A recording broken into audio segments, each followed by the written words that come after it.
So hey hi hello everyone, this is Isha Agarwal और मैं सुनाती हूँ आप लोगों को कहानियाँ। तो कहानी स्टार्ट करने से पहले कि मैंने कहा था ना कि मुझे याद रहेगा कि मेरे साथ कौन कौन है। स्टार्टिंग की जो फैमिली होती है वो जो भी मैंने किया था पहले, मेरे को याद है SR143 आपका कमेंट आया कि मैंने भी किया है, मुझे आप याद हो। सरबोनी अख्तर SR143, मुझे आप दोनों याद हो। ठीक है, ऐसा नहीं है कि मैंने एक को याद किया दूसरे को याद नहीं किया, नहीं नहीं, मुझे याद है SR143। मुझे पता है कि आपने सबसे पहले सब्सक्राइब किया। और कुछ कमेंट भी आए हैं, दिव्या, और दिव्या का भी बहुत अच्छा कमेंट था। थैंक यू दिव्या, आपको कहानी अच्छी लगी और इसी तरह आप कमेंट अच्छे अच्छे कमेंट करते रहना, ठीक है। और इंटरेस्ट अट्रैक्टर, आपका भी कमेंट आया, थैंक यू आपके कमेंट के लिए भी। और मलिका बेगम को भी थैंक यू आप लोगों के कमेंट के लिए, आप लोगों के कमेंट के लिए रियली वेरी थैंक यू। इसी तरह आप लोग कहानी को पसंद करते रहिए और मुझे बताते रहिए कि कहीं कहीं कोई कमी है तो वो भी बता देना। सिर्फ तारीफ मत करना, कहीं मैं उड़ ना जाऊं, है ना। धरती पे रहने के लिए कोई तो मुझे खींचने वाला चाहिए, ठीक है, नहीं तो मैं उड़ जाती हूँ, बिल्कुल हवा में ही उड़ जाती हूँ फिर मैं। ठीक है, anyways, back to the story. Story हम दोबारा हमारी स्टार्ट करते हैं, ठीक है। Let us go. Let's go. तो लास्ट एपिसोड में आप सबने सुना कि अनन्या बोलती है कि आज गाड़ी मैं चलाऊंगी, आज हम तीनों एक साथ ऑफिस में जाएंगे, यानी कि कंपनी में एक साथ जाएंगे। अनन्या की ये बात सुनते ही ईशान और आकाश के तो जैसे कान ही खड़े हो गए। दोनों एक दूसरे की तरफ आंखें फाड़ फाड़ कर घूम कर देखते हैं। आंखों ही आंखों में देखते हुए दोनों नाव में अपना सर हिलाते हैं, आंखों ही आंखों में बात करते हैं। अनन्या कहती है, देख क्या रहे हैं आप दोनों, चलिए गाड़ी की चाबी दीजिए। आकाश कहता है, थोड़ा अपने आप को संभालते हुए कहता है कि बच्चा, मैं क्या कह रहा था कि हम तीनों साथ ज़रूर जाएंगे ना, हम जाएंगे एकदम बिल्कुल साथ में, कंपनी जाएंगे, हम साथ साथ हैं एकदम बिल्कुल best siblings, siblings of the year. क्यों ईशान, क्यों ईशान। और ऐसा कहते हुए वो ईशान को कोहनी मारता है। ईशान भी तो सदमे में था ना कि अनन्या गाड़ी चलाने वाली है,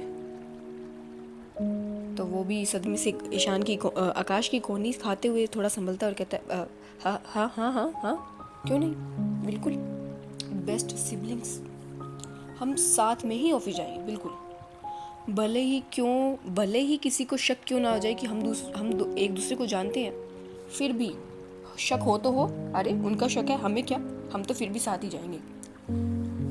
अब ईशान ने कोशिश तो की थी, बहुत ही अच्छे तरीके से स्मार्टली कोशिश की थी कि वो अनन्या को गाड़ी ना चलाने के लिए टाल सके।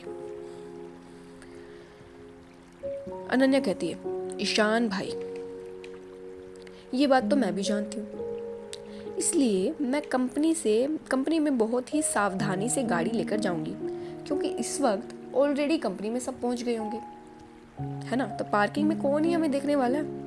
अब आप बहाने बनाना बंद कीजिए, लाइए गाड़ी की चाबी दीजिए ताकि मैं गाड़ी चला सकूं, आई मीन उड़ा सकूं। ये कहते हुए वो एयरप्लेन का हाथ से इशारा करती है। ये देखकर तो ईशान और आकाश तो और भी ज़्यादा डर जाते हैं। ईशान कहता है, अच्छा, मन में ही कहता है कि अच्छा ये भी नहीं चला क्या, लगता है आज तो पक्का गाड़ी बच्चा ही चलाएंगी। ईशान मन में ही दुविधा में था। आकाश धीरे से ईशान के कान में आकर कहता है, भाई कुछ कर, नहीं तो बच्चा गाड़ी चलाएगी तो तुझे पता है ना क्या होगा। दोनों डरे हुए थे बिल्कुल। ईशान कुछ कहता उससे पहले ही अनन्या कहती है, क्या खुसर पुसर चल रही है, अब बहुत देर हो गई है ना, ठीक है, लाइए गाड़ी की चाबी दीजिए आप। आकाश कहता है, आकाश फिर से एक और कोशिश करते हुए कहता है कि बच्चा, मैं कह रहा था कि। अनन्या कहती है, क्या भाई क्या कह रहे थे आप, अब बोल भी दीजिए ना। ईशान कहता है, अरे बच्चा उसे बोलने तो दो, तो तू बोल लकी, तू बोल। ईशान को लगता है कि आकाश के पास एक बहुत अच्छा आइडिया है। वो उसे बढ़ावा देते हुए कहता है कि कहीं आकाश भाई लॉयर है एक, वो इस प्रॉब्लम से इन दोनों को निकाल सके, वो उसे बढ़ावा देते हुए कहे हाँ हाँ बोल बोल तू बोल। वो पूरा कॉन्फिडेंट था ईशान तो कि भाई हाँ अब तो बच्चा गाड़ी नहीं चलाएगी। आकाश कहता है कि हाँ तो मैं कह रहा था कि क्यों ना आज हम पैदल ऑफिस जाते हैं, है ना? पैदल ऑफिस जाते हैं, पैदल पैदल जाएंगे तो हमारी हेल्थ भी ठीक रहेगी, क्यों? आकाश की ये बात सुनकर अनन्या कहती है ईशान आकाश की ये बेतुकी बात सुनकर जोर से अपने फोरहेड पर एक हाथ मारता है कि सत्यानाश, कल्याण हो गया। और वो मन में कहता है वाह, कर दिया ना गुड़कों पर, ये बहाना है इसके पास तो। फिर कहता है लॉयर बनूंगा। ईशान बड़े ही गुस्से वाली नज़रों से आकाश की तरफ देखता है, मन में सोचता है अब जो भी बचे कुछ चांस थे इसने तो वो भी हटा दिए। और वो नाम ही सर हिलाता है कि भाई। अनन्या कहती है भाई हो गया आप दोनों का, लाइए गाड़ी की चाबी दीजिए, अब मुझे दोबारा रिपीट मत करवाना। आज तो गाड़ी मैं ही चलाऊंगी, आप चाहे कुछ भी कर लीजिए। अब आकाश एक बार अनन्या को देखता है, फिर एक बार ईशान को देखता है। ईशान को बड़ी बेबसी से देखता है वो। ईशान उसे ही गुस्से की नज़रों से देख रहा था कि और कर तू। अब आकाश धीरे धीरे अपने पॉकेट से गाड़ी की चाबी निकालता है। वो धीरे धीरे पॉकेट से चाबी निकाला ही था कि अनन्या झटके से वो गाड़ी की चाबी उससे हाथ से खींच लेती है और सीधा ड्राइविंग सीट पर चली जाती है। ईशान और आकाश दोनों एक दूसरे की तरफ देखते हैं। ईशान कहता है और जा पैदल, बच्चा पैदल चलते हैं, अब चल पैदल तू। आकाश कहता है अब हाँ तो तूने कौन से बड़े झंडे गाड़ दिए हैं? बच्चा कंपनी में पता चल जाएगा कि हम एक दूसरे को जानते हैं। और इसी तरह दोनों आपस में ही बहस करने लगे थे कि भाई इन दोनों को जाना तो था ही नहीं, ये दोनों आपस में ही बहस में लगे हुए हैं। अनन्या उसी बहस में इन दोनों को रोकते हुए जोर से गाड़ी का हॉर्न बजाती है हॉर्न बजाती है। अब ये सुनते ही दोनों एकदम करते हैं, मतलब ऐसा भाई जाग से जाते हैं। और ईशान भाग के हुए जल्दी से पैसेंजर सीट पर बैठ जाता है और आकाश बैक सीट पर जाकर बैठ जाता है। ईशान ने जल्दी से सीट बेल्ट लगा ली थी और वो दोनों हाथों से सीट बेल्ट पकड़े हुए था। दोनों ईशान और आकाश का फोकस रोड पर ही था। अनन्या ने गाड़ी स्टार्ट कर दी थी, दोनों सब गाड़ी रोड पर आ गई थी। अब दोनों का फोकस बिल्कुल रोड पर ही था और अनन्या गाड़ी चलाते हुए साथ में म्यूजिक भी ऑन कर दिया था उसने, और साथ साथ में वो दोनों से उनकी स्टोरीज भी सुन रही थी कि अब बताओ कि क्या हुआ था, कैसे हुआ था, क्यों हुआ था, किसने क्या किया, किसने क्या नहीं किया, है ना? अनन्या को तो यही जानना था ना। उसने स्टार्ट कर दिया। ईशान और आकाश भी दोनों अपनी नज़रें रोड पर किए हुए ही अनन्या को कहानी बताने लगे। धीरे धीरे दोनों डरे हुए थे, फिर भी वो कहानी बता रहे थे क्योंकि उन्हें बताना पड़ेगा भाई। उनकी बच्चा ने पूछा है और बच्चा बिना सुने कहानी उन्हें जाने दे, नॉट पॉसिबल। हाँ, और वो बता रहे थे। अनन्या कहानी सुनते सुनते ही बीच में एक्साइटेड हो जाती तो अचानक ही स्टीयरिंग व्हील छोड़ देती और अचानक ही पूरा आकाश की तरफ ही मुड़ जाती।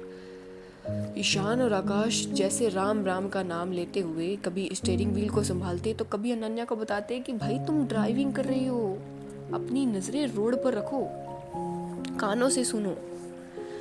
और कैसे कैसे वो बचते हैं, एक दूसरे को इशारा करते हैं कि भाई तू चुप रहना, वो कहता है तू चुप रहना। ऐसे करते हुए ये सब जैसे तैसे बचते बचाते भगवान का नाम लेकर फाइनली कंपनी में पहुंच ही जाते हैं। हाँ, उम्मीद तो नहीं थी ईशान और आकाश को, लेकिन कंपनी में पहुंच जाते हैं, चलो सही सलामत। कंपनी में पहुंचते ही दोनों ही एक चैन की सांस लेते हैं कि हाँ भाई जान ही है सब कुछ। अब कार में ही अब सब कुछ, ये तो देखो फनी मोमेंट चल रहा था इनका। अनन्या अब सीरियसली कहती है, दोनों की तरफ अपनी नजरें करते हुए कहती है कि भाई ऑन सीरियस नोट, आप दोनों खुश तो है ना? वो पूछती है कि आप दोनों खुश तो है ना। अब भाई कुछ भी हो, है तो वो इन दोनों की छोटी बहन ही, केयर करती है इन दोनों के लिए।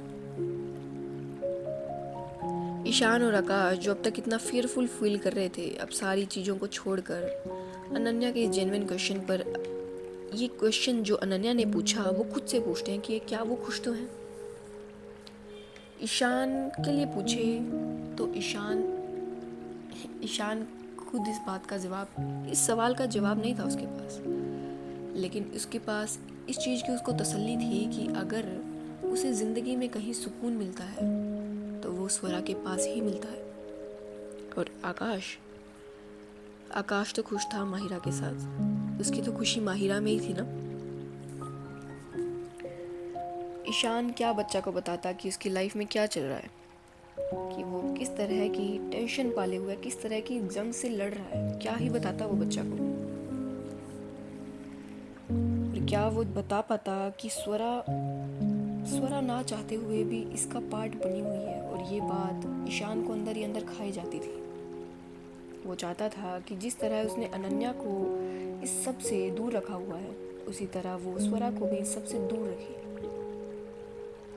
लेकिन स्वरा का इस तरह अनएक्सपेक्टेड कहानी के अंदर इन्वॉल्वमेंट होना, ये तो ईशान के भी हाथ में नहीं था ना। बस स्टिल ईशान हाँ में सर हिलाता है।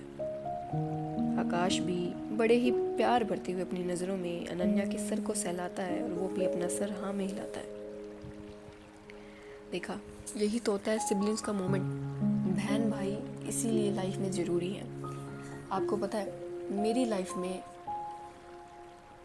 में मैं एक ऐसी इंसान थी जिसकी लाइफ में बहुत सारे लोग थे, बहुत सारे, मतलब बहुत सारे, जिसको पूरा स्कूल जानता था, पूरी क्लास जानती थी, हर टीचर जानते थे, कोचिंग सेंटर्स में सारे टीचर जानते थे। मतलब आप समझ रहे हैं कि वो एक जोली सा बच्चा, वैसी थी मैं।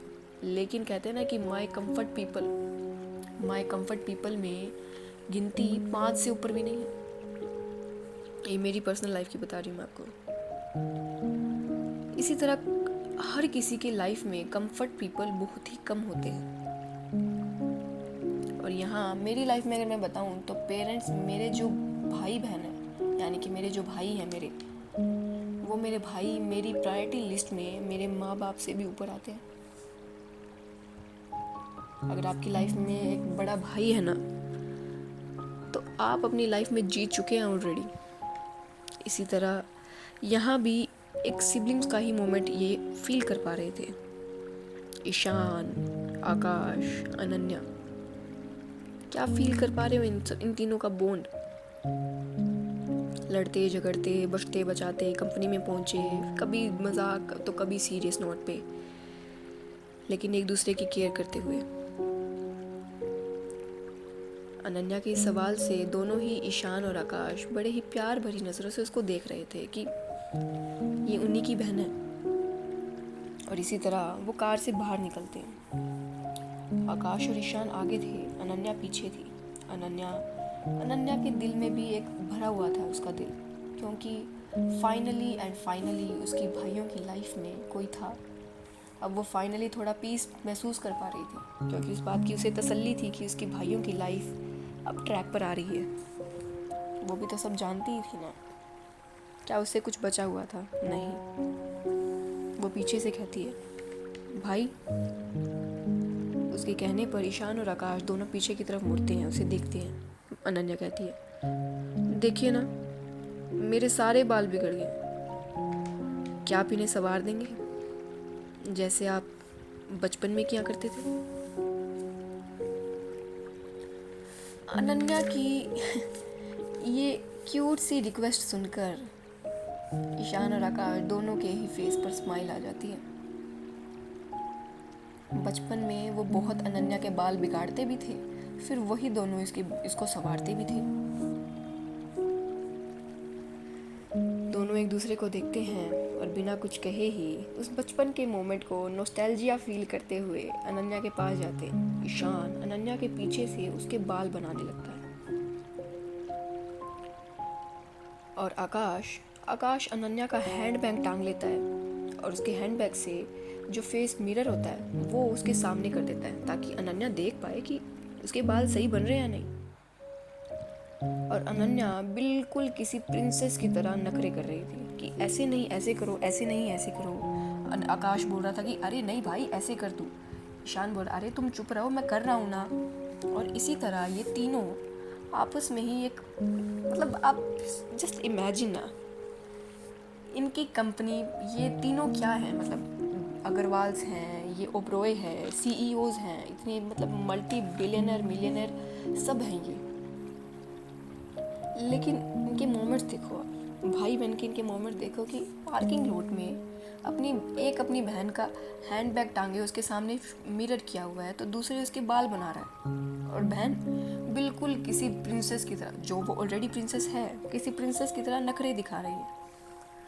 सच ए क्यूट मोमेंट। क्या मोमेंट है वो, फील करो आप इस मोमेंट को। क्या ही मोमेंट है ना ये। ईशान और आकाश की प्रेजेंस में अनन्या ऐसे ही पैम्पर्ड फील करती थी हमेशा ही। इन दोनों ने हमेशा ही अनन्या को पैम्पर किया है।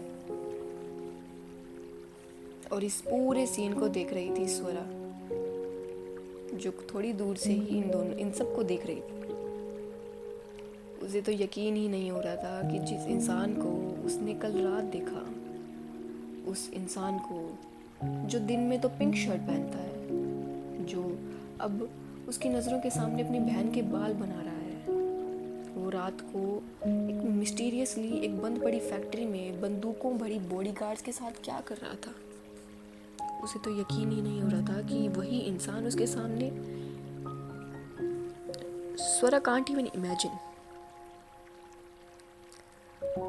एक तरफ तो उसका दिमाग था और एक तरफ उसका दिल था। स्वरा बड़े ही गौर से उस नज़ारे को देख रही थी। ईशान के फेस पर आई वो स्माइल देख रही थी, अनन्या की वो चाइल्डिश बिहेवियर को देख रही थी, आकाश जो बारी बारी गलत बाल होने की वजह से थोड़ा इरिटेट उसके जो भौवें सिकड़ रही थी उसको देख रही थी। वो इन तीनों को देख रही थी। वो मन में सोच रही थी कि क्या है ये लोग,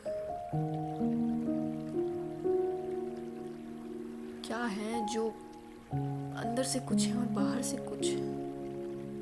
ये इतना ऐसे कैसे इतना फ्रीली हंस पा रहे हैं। ये कला कहाँ से सीख ली इन दोनों ने, इन लोगों ने। जो पॉजिटिव वाइब होती है वो हर कोई महसूस कर पाता है, सबको पता था। स्वरा भी कोई पागल नहीं थी। उसे ईशान से हमेशा से ही पॉजिटिव वाइब आती थी। अगर उसे पॉजिटिव वाइब नहीं आती तो वो ईशान के साथ नहीं होती ना आज। वो सब देख रही थी, वो अलग ही किस्म के इमोशंस फील कर पा रही थी। वंश और माहिरा भी उसी के साथ थे, ये सब देख रहे थे। सबको समझ आ रहा था कि इन तीनों भाई बहन में कितना प्यार है। और ये सीन देखकर सबको बहुत अच्छा लग रहा था, यानी कि इन तलवार्स को बहुत अच्छा लग रहा था। इन्हें लगता था कि इनका बॉन्ड स्पेशल है, लेकिन अपने सामने ही ये नज़ारा देखकर इन तीनों को महसूस होता है कि भाई बहन का बॉन्ड ही स्पेशल होता है। इतने में ही माहिरा की आवाज़ आती है। वो कहती है कि वैसे वंश सामने देखते हुए कहता है कि हाँ माहिदी। माहिरा कहती है कि तू कहे तो मैं तेरी भी चोटी बना दूं, जैसे मैं बचपन में बनाया करती थी जब तू मेरी ड्रेस पहनकर मेरी फ्रेंड्स के साथ खेलने जाता था। माहिरा की ये बात सुनकर वंश को वो बातें याद आती है बचपन वाली, और वो माहिरा की तरफ मुड़ कर कहता है माहिदी रुको, मैं बताता हूँ आपको तो। और इसी तरह वो माहिरा स्वरा के आगे पीछे घूमने लगती है और वंश माहिरा को पकड़ने के लिए वो भी गोल गोल घूमने लगता है। वंश कहता है कि आप ही तो मुझे चॉकलेट का बहाना करके अपनी ड्रेस पहनाया दिया करती थी। और क्यों पहनाती थी? आपको अच्छा लगता था इसलिए, और आपको अच्छा लगता था इसलिए आप मेरा मेकअप भी करती थी। तो माहिरा हंसते हुए ही कहती है हाँ तो इसी वजह से तुझे लड़की समझकर उस मोहित ने आस्क आउट भी तो किया था ना। और ये कहते हुए वो जोर से हंसने लगती है। वंश मोहित जो बचपन में थोड़ा मोटा सा था, आई मीन थोड़ा, मैं बॉडी शेम नहीं कर रही हूँ लेकिन बस थोड़ा मोटा सा था, वंश जो क्यूट था ना, वो माहिरा की ड्रेस पहनकर एकदम क्यूट लड़की लगता था। तो मोहित ने उसे आस्क आउट किया था और वो सीन याद कर कर वो जोर से कहता है माही दी, और ये कहते हुए वो दोनों वहीं लड़ने लगते हैं, यानी कि स्वरा के आगे पीछे ही घूमने लगते हैं। स्वरा इन दोनों के बीच में थी। स्वरा के लिए सारी चीज़ें नॉर्मल थी, डेली बेसिस का था भाई उसका, रोज का तो सीन था उसका। उसकी सारी थकान दूर हो जाती थी इनके बीच में। इसी बीच वो सारे पल को महसूस करती है, और वो महसूस कर पा रही है कि उस वक्त जो उसे फील हो रहा था, क्या ईशान भी उस वक्त वही फील कर रहा है? यानी कि वो लाइटनेस, अपने लोग, माय पीपल के आसपास जो लाइटनेस उसे फील हो रही थी, क्या इस वक्त ईशान भी वही फील कर पा रहा है? एक बार माहिरा और वंश को खेलता हुआ देखकर फिर वो एक नज़र ईशान को देखती है, और इसी पल ईशान की नज़रें भी स्वरा की उन ब्राउन आईज से जा मिलती हैं। दोनों के बीच में एक बहुत ही खूबसूरत सा आई कांटेक्ट होता है। इस आई कांटेक्ट में दोनों ही अपनी अपनी लाइफ में थे, यानी कि दोनों को ही कुछ अलग सा महसूस होता है। कल रात की कन्वर्सेशन, इन दोनों की कन्वर्सेशन के बाद दोनों ही थोड़े ज़्यादा करीब आ गए थे, है ना। ये रिलेशनशिप एक जर्नी ही तो होती है, जो हम हर दिन किसी सामने वाले से और भी ज़्यादा मोहब्बत करने, और भी ज़्यादा हमें पसंद आने लगता है वो इंसान। दोनों ही अलग अलग या सेम से इमोशंस फील कर रहे थे। सबको वो दोनों को ही रात की कन्वर्सेशन याद आती है, फिर वो रात को फैक्ट्री का सीन याद आता है। और यहाँ इसी तरह ये सीन यहीं कंप्लीट होता है। व्हाट अ सीन ना, क्या प्यारा सा थीम था ये। यहाँ ऑफिस के अंदर ईशान मौका देखते ही स्वरा का हाथ पकड़ता है। जब वो सब जा रहे थे तो ईशान मौका देखता है, स्वरा का हाथ पकड़ता है और उसे बचते बचाते हुए स्वरा के ही कैबिन में ले जाता है। स्वरा को तो कुछ समझ में नहीं आ रहा था कि क्या हो रहा है ये। उसे स्वरा के ही कैबिन में ले जाता है। कैबिन में ले जाकर उसे अंदर की तरफ करता है और गेट बंद करके स्वरा की तरफ आता है। स्वरा कुछ पूछे उससे पहले ही ईशान स्वरा को एक हग कर लेता है। हाँ, ईशान वो हग कर लेता है। ईशान चाहे कितना भी डेंजरस, मिस्टीरियस क्यों ना बन ले, था तो वो अंदर से टूटा हुआ ही ना। रात को जो हुआ, जो सीन जो फैक्ट्री में हुआ, उससे ईशान थोड़ा दुखी तो था। और उसके बाद सुबह वो दादी के साथ वो वाली बात, उससे ईशान और भी ज़्यादा बुरा फील कर रहा था। हालांकि अनन्या और आकाश के साथ उसका मूड लाइट हुआ था, लेकिन स्वरा की स्पेशल जगह तो स्पेशल ही थी ना। वो स्वरा को कस के गलत लगाता है। स्वरा भी शायद कुछ समझ रही थी। स्वरा को, यही तो इन दोनों की खासियत है ना, इन दोनों को बातों की ज़रूरत नहीं है। ये दोनों एक दूसरे को पहले से ही समझते हैं। स्वरा सब समझ रही थी, है ना। स्वरा सब समझ पा रही थी। स्वरा को हक करते ही ईशान की आंखें अपने आप ही बंद हो जाती हैं। वो कहता है कि बस 5 मिनट प्लीज़। ईशान अपनी पकड़ मजबूत करता है। स्वरा ईशान की बात सुनकर और उसकी आवाज़ के अंदर वो थकान महसूस करती है। वो समझ गई थी कि ये ज़रूर ईशान, मतलब वो ईशान का दर्द महसूस कर पा रही थी। वो भी ईशान को हक बैक करती है, कसकर गले लगाती है। वो भी अपनी आंखें बंद करती है। शायद स्वरा को भी इस हक की बहुत ज़्यादा ज़रूरत थी, क्योंकि उसका दिल तो जानता था कि ईशान सही है, लेकिन उसका दिमाग भी तो था जो स्वरा को परेशान करता था। जस्ट इमेजिन, आपका पसंदीदा इंसान जो आपको पसंद है, वो आपके सामने कुछ है, लेकिन अपने अंदर कुछ उसके मिस्टीरियस साइड्स भी हैं। और आपकी खुद की भी तो कुछ ऐसी कहानी है जिसके पीछे आप पड़े हुए हैं। ये दोनों ही अंदर से टूटे हुए थे और ये दोनों ही एक दूसरे में ही हील हो पा रहे थे, एक दूसरे को महसूस कर पाते थे। यही तो इनकी खासियत थी। स्वरा को भी ईशान के जितनी ही उस हक की ज़रूरत थी। दोनों को ही सुकून महसूस होता है। सुकून क्या होता है उस पल, अगर आप स्वरा और ईशान से पूछते तो वो बताते कि इनकी बाहों में। वो 5 मिनट यूं बीत जाते हैं कि इन दोनों को पता ही नहीं चलता। 5 मिनट कब 7 मिनट 8 मिनट हो जाते हैं, इनको पता ही नहीं चलता। और इसी तरह इन दोनों को हक किए हुए स्वरा के कैबिन के बाहर से ग्लास से कोई इंसान इनकी एक पिक्चर क्लिक कर लेता है। वो इंसान इनकी पिक्चर क्लिक करता है। कैमरे के पीछे से उसे गुस्सा आ रहा था, पता नहीं क्यों। उसे बिल्कुल भी अच्छा नहीं लग रहा था कि ईशान और स्वरा ने हक किया हुआ है। वो पिक्चर क्लिक करता है और अपने दांत पीसकर वहां से चला जाता है। कौन था ये जो ईशान और स्वरा के मोमेंट्स को कैप्चर कर रहा था? क्या ये कोई और था, या शायद ये वही था जो जिसने इन दोनों के बाग के सामने पिक्चर क्लिक की थी? यहाँ पिक्चर बहुत क्लिक हो रही है इस कहानी में। इसी तरह ये मोमेंट यहीं पर कंप्लीट होता है।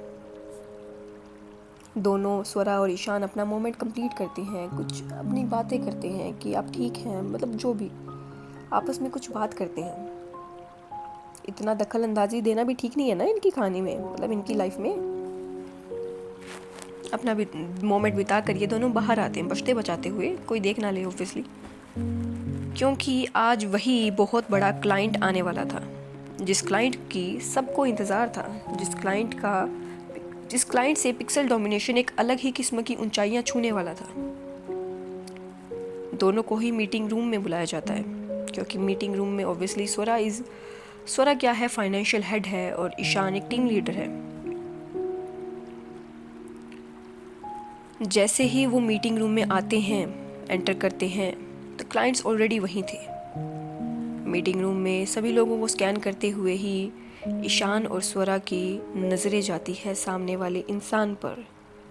वो सामने वाला इंसान था समायरा। समायरा कपूर वहीं खड़ी थी उन क्लाइंट्स के साथ। ईशान को आता देख समायरा के फेस पर अपने आप एक स्माइल आ जाती है। स्वरा ऑलरेडी अपनी टीम के साथ थी, ईशान एंटर कर रहा था, तो समायरा सब कुछ छोड़ते हुए सीधा ईशान की तरफ जाती है। ईशान की तरफ जाकर वो सीधा ईशान को गले लगा लेती है, सबके सामने गले लगाकर उसके कान में कहती है कि सरप्राइज बेब। समायरा के इस तरह अचानक सबके सामने गले लगाने से ईशान काफ़ी सरप्राइज था। उसने ये तो नहीं सोचा था ऑब्वियसली। एक तो उसको समायरा दिख गई थी इसी के ऑफिस में क्लाइंट्स के साथ, ऊपर से सबके सामने गले भी लगा लिया। ये तो ऑब्वियसली उसके लिए काफ़ी अनएक्सपेक्टेड था। ईशान काफ़ी शॉक में था। जो समायरा है वो ईशान से इसी तरह गले लगे हुए ही 1 मिनट के बाद दोबारा से उसके कान में कहती है कि बाय द वे, तुमने अपना परफ्यूम चेंज कर लिया है क्या? काफ़ी फेमिनिन फ्रेग्रेंस है। और ये कहकर वो ईशान के गले लगे लगे ही स्वरा की तरफ देखती है। स्वरा जो ये सब देख रही थी, स्वरा के फेस तो न्यूट्रल था। स्वरा की काबिलियत है भाई, ये खासियत है उसकी, टैलेंट है उसका कि इमोशंस फेस पर आने नहीं देती वो इतनी जल्दी ऑब्वियसली। लेकिन उसकी जो हाथ उसका पॉकेट में था वो उसकी पॉकेट में ही कस जाता है ये देखकर कि उसके इंसान को किसी और ने दैट सो ईशान की एक्स ने उसे गले लगा लिया है और उसे समायरा से कोई ज़्यादा अच्छी खासी वाइब नहीं आ रही थी, ज़्यादा अच्छा फील नहीं हो रहा था उसे। और इस तरह बिल्कुल उससे गले लगे हुए उसके कान में कुछ कहना स्वरा को बिल्कुल अच्छा नहीं लगता, बिल्कुल भी अच्छा नहीं लगता उसे। ईशान तो काफ़ी शौक था ही, और समायरा के इस सवाल से वो और भी ज़्यादा थोड़ा सा वो हो गया था कि भाई क्या। समायरा हटती है उससे, एक नज़र ईशान को देखती है और दूसरी तीखी नज़र, एकदम डेविल नज़र, जैसे चेतावनी वाली वार्निंग वाली नज़रों से स्वरा को देखती है कि। और ये सब सीन पूरा ऑफिस देख रहा था। ये सीन यही कट करते हैं जब यहाँ ये सब हो रहा था, तो वहाँ वो वाइट मर्सिडीज़, जो वाइट कार जो हमेशा ही स्वरा के आसपास घूमती रहती थी, यानी कि स्वरा के घर के आसपास घूमती रहती थी, वो वाइट मर्सिडीज़ उसी सुनसान ऑफिस के सामने जाती है, जाकर रुकती है जहाँ कुछ दिन पहले ईशान और स्वरा की वो पार्क के सामने पिक्चर क्लिक करने वाले फोटोग्राफर, यानी उस आदमी ने पिक्चर क्लिक करके जो आया था, वो इसी ऑफिस के सामने ही तो आया था। ये वही ऑफिस था। उस वाइस मर्सिडीज से एक आदमी निकलता है, बड़े ही स्टाइल से निकलता है। वो आदमी चारों तरफ देखता है, फिर आगे जाता है। उस आदमी के साथ भी वही होता है जो उस फोटोग्राफर, उस पहले वाले इंसान के साथ हुआ था। ये इंसान सभी चेक पॉइंट्स को पास करता है, क्लियर करता है। उसी तरह उसकी चेकिंग होती है प्रॉपरली, और वो सभी चेक पॉइंट्स को पास करके उसी ऑफिस के सामने खड़ा होता है जहाँ कुछ दिन पहले वो दूसरा इंसान खड़ा था, जो ईशान और स्वरा की पिक्चर्स लिए खड़ा था। आज ये इंसान उसी ऑफिस के सामने जाकर खड़ा हो जाता है। वो उस ऑफिस पर नॉक करता है और परमिशन मिलने पर अंदर जाता है। अंदर जाकर वो बैठता है। उसकी हेड चेयर पर बैठा था वही इंसान, वो बॉस, और उसके पीछे था उसका असिस्टेंट।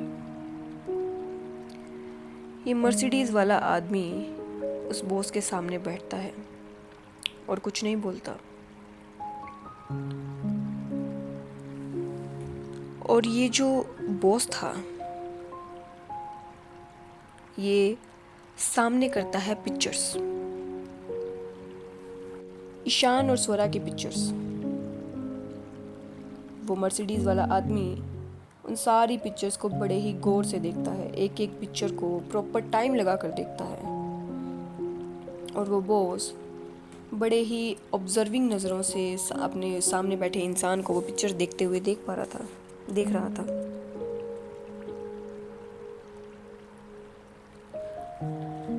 मर्सिडीज़ वाला आदमी सारी पिक्चर्स को स्कैन करने के बाद, देखने के बाद अपने सामने नज़रें उठाता है अब फाइनली, और कहता है, मिसेस अग्रवाल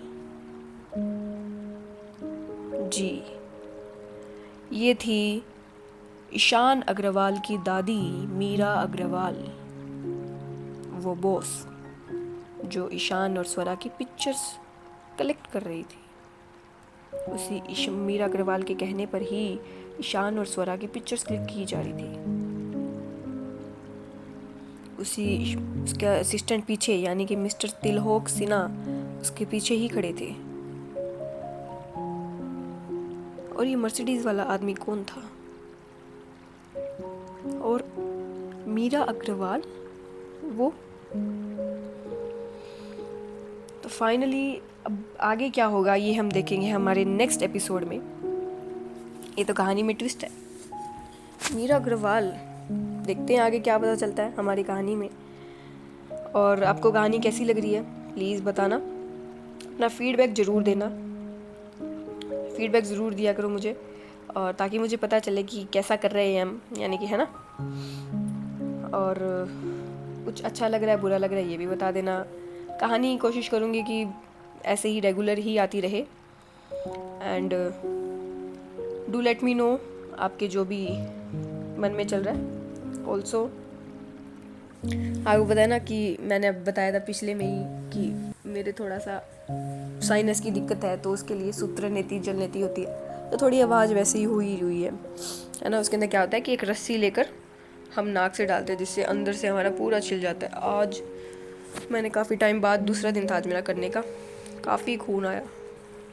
ओह, बस स्टिल अब ठीक हो जाएगा। बाकी आप भी अपनी हेल्थ का ध्यान रखें। Health is wealth.